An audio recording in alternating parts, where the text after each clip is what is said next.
Amazon के ऊपर cell क्यों नहीं आती? ये सवाल काफ़ी लोग पूछते हैं कि हम बिज़नेस कर रहे हैं बट सेल नहीं आ रही। देखिए इसके काफ़ी रीज़न्स हैं बट मैं 4-5 जो मेन है ना उनके ऊपर बात करूंगा। वीडियो काफ़ी मज़ेदार होने वाली है। अगर आप बिज़नेस करने का सोच रहे हैं अमेज़न के ऊपर या आप बिज़नेस कर रहे हैं और आपको सेल नहीं आ रही तो ये वीडियो आपके लिए बहुत इंपॉर्टेंट है। देखें बिज़नेस करते हैं प्रॉफिट के लिए और अगर प्रॉफिट ही नहीं हो रहा बिज़नेस में तो फ़ायदा क्या बिज़नेस करने का। तो रीज़न पहली जो हम डिस्कस करेंगे क्या रीज़न हो सकती है कि आपको सेल नहीं आ रही। सबसे पहले आपकी जो प्रोडक्ट है उसकी वजह से आपको सेल नहीं आ रही। बेसिकली आप एक ऐसी प्रोडक्ट लॉन्च कर बैठते हैं जिसकी डिमांड नहीं होती। आप क्राइटेरिया को फॉलो नहीं करते। ये बहुत इंपॉर्टेंट है। देखें आपका जो टोटल बिजनेस है ना वो डिपेंड करता है आपकी एक प्रोडक्ट के ऊपर और इन्वेस्टमेंट भी इसी के ऊपर डिपेंड करती है। टोटल इन्वेस्टमेंट आपकी एक प्रोडक्ट के ऊपर लग रही होती है और अगर यही सही नहीं है तो आपका बिजनेस जो है ना वो डूब जाएगा। मतलब आप कभी कामयाब हो ही नहीं सकते। तो इसलिए जब प्रोडक्ट रिसर्च करने बैठते हैं ना तो क्राइटेरिया फॉलो किया करें। क्राइटेरिया को पहले समझें, इसके ऊपर टाइम लगाएं जितना आप ज्यादा टाइम लगा सकते हैं। आप लोगों के दिमाग में सवार होता है कि बिजनेस करना है, रातों रात बिजनेस करना है। याद रखिएगा मेरे पास कोई अलादीन का चिराग नहीं है जिसके अंदर से मैं जिन निकालूं और उसको बोलूं आप सबको अमीर कर दे, आप सबके बिजनेस को रातों रात कामयाब कर दे। ऐसा कोई सीन नहीं है। बिजनेस में बहुत मेहनत करनी पड़ती है। आपको अमेज़न के ऊपर सेल नहीं आ रही तो इसकी सबसे जो पहली रीजन है वो ये है कि आपकी जो प्रोडक्ट है वो हाई कंपटीशन वाली हो सकती है।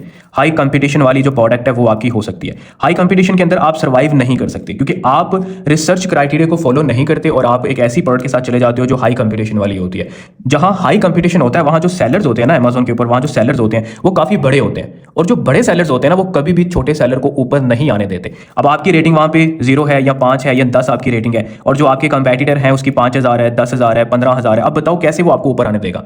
तो इसीलिए प्रोडक्ट रिसर्च करते हुए हमेशा क्राइटेरिया को फॉलो करें। बिजनेस स्टार्ट करने से पहले आपके पास नॉलेज होना चाहिए। अगर आपने सीखना है तो सिंपल ये वेबसाइट है, आप यहां से सीख सकते हैं। कोई जोर जबरदस्ती नहीं है, मैं कोई ख्वाब नहीं दिखा रहा, सिंपल है। बिजनेस कैसे करते हैं ये बता रहा हूं। अगर आपने बिजनेस वाकई करना है तो आप यहां से सीख कर बहुत अच्छी तरह किसी की हेल्प के बिना आप बिजनेस कर सकते हो। लेकिन फिर भी अगर आपको कहीं जरूरत हो तो यहाँ पे ये देखें व्हाट्सएप का नंबर है, आप मैसेज कर सकते हैं। आपको हर स्टेप पे गाइड किया जाएगा अगर आप यहां से सीखते हैं तो, क्योंकि बिना नॉलेज आप बिजनेस में कभी कामयाब नहीं हो सकते।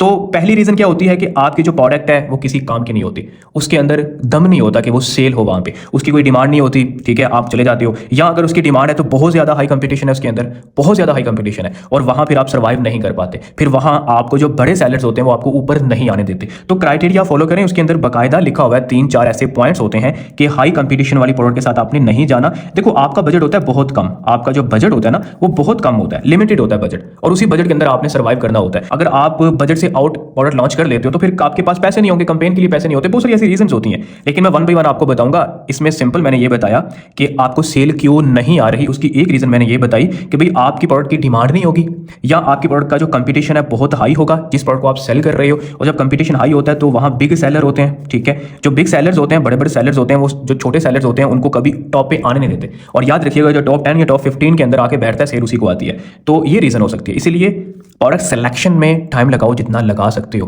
प्रॉपर नॉलेज लो पहले कि ये रिसर्च कैसे करते हैं। मैं हमेशा बोलता हूं बिजनेस स्टार्ट करने से पहले नॉलेज लो। देखें अगर एक बिजनेस आप करने लगे हो, $10,000 आपका उस पर लग रहा है, आपको बिजनेस आता नहीं है, आपको आता नहीं है तो जाहिर सी बात है 10,000 आपका डूब जाएगा। अब आप सवाल ये पूछते हो कि क्या हमें बिजनेस करना चाहिए, तो भाई सिंपल है, 100 या $150 में आप प्रॉपर तरीके से सीख सकते हो। कहाँ 10,000 कहाँ $100 है। और जब आप चीज को सीख लेते हो ना अच्छी तरह, हर स्टेप को फॉलो कर लेते हो, मतलब उसका नॉलेज आपके पास होता है, तो आप खुद से सवाल पूछो कि मैं ये बिजनेस कर सकता हूं कि नहीं कर सकता। बात सिर्फ इतनी सी है। बट आप लोग उन लोगों के पीछे भागते हो जो आपको ख्वाब दिखाते हैं, जो आपको इग्नोर करते हैं। जो ईमानदारी से आपको गाइड करेगा वो आपके सामने तो वो बेवकूफ इंसान है। ये इस तरह की आप लोगों की सोच है। खैर कोई बात नहीं है, आपके पैसे हैं, आपका टाइम है, आपका बिजनेस है, आपके ऊपर डिपेंड करता है। बिजनेस के अंदर बहुत मेहनत करनी पड़ेगी। अगर ख्वाबों के पीछे भागोगे तो आपके हाथ में कुछ नहीं आना। सिंपल है, अच्छी तरह से सीखें, बिजनेस को स्टार्ट करें, बिजनेस को कामयाब बनाएं और फिर अपने ख्वाब पूरे करें। आपको लोग ख्वाब बेचते हैं, आप खरीद लेते हो। Best of luck.